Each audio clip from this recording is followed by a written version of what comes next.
तर आपल्याकडे आयुष्यमान भारत योजना आहे, आभा कार्ड योजना आहे. पण असं बरेचदा दिसतं की ती व्यक्ती जेव्हा मोठ्या प्रायव्हेट हॉस्पिटल्स जाते या कॉर्पोरेट हॉस्पिटल्सला घेऊन जाते, ती कार्ड दाखवते, तर कुठेतरी त्यांचा टाळण्याचा असतो, म्हणजे कल असतो हॉस्पिटल्सचा.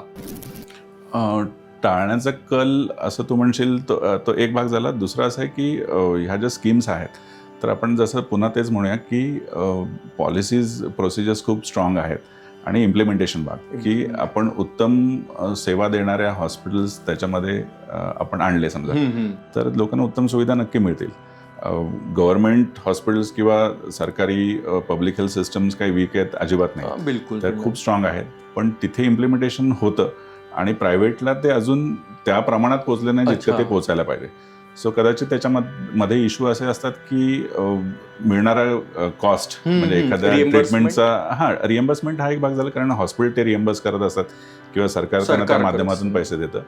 परंतु ते जर जास्त क्विकली झालं किंवा त्याच्यामध्ये स्पीड आला जास्ती, की म्हणजे ज्या सेटलमेंटच्या प्रोसेसेस आहेत त्या जर फास्ट झाल्या, आणि बेसिकली कधी कधी अडचण अशी असते की मिळणारे त्याचे दर असतात. म्हणजे एक दरपत्रक आपण म्हणतो की एखाद्या आजाराचा किंवा एखाद्या सर्जरीचा कॉस्ट आहे, तर ती कॉस्ट दोन्हींना मान्य पाहिजे ना, म्हणजे देणाऱ्या माणसालाही ते मान्य पाहिजे आणि घेणाऱ्या माणसाला, म्हणजे जी स्कीम जे हॉस्पिटल चालवणार आहे त्यांनाही ती मान्य पाहिजे. सो इथे कधी कधी थोडासा आपण म्हणू की डिफरन्स ऑफ ओपिनियन होतं, किंवा मग ती स्कीम म्हणजे ट्रू स्पिरिटमध्ये घेतली जाते. बरोबर आहे. पण आता त्याच्यासाठी नक्की प्रयत्न चालू आहेत.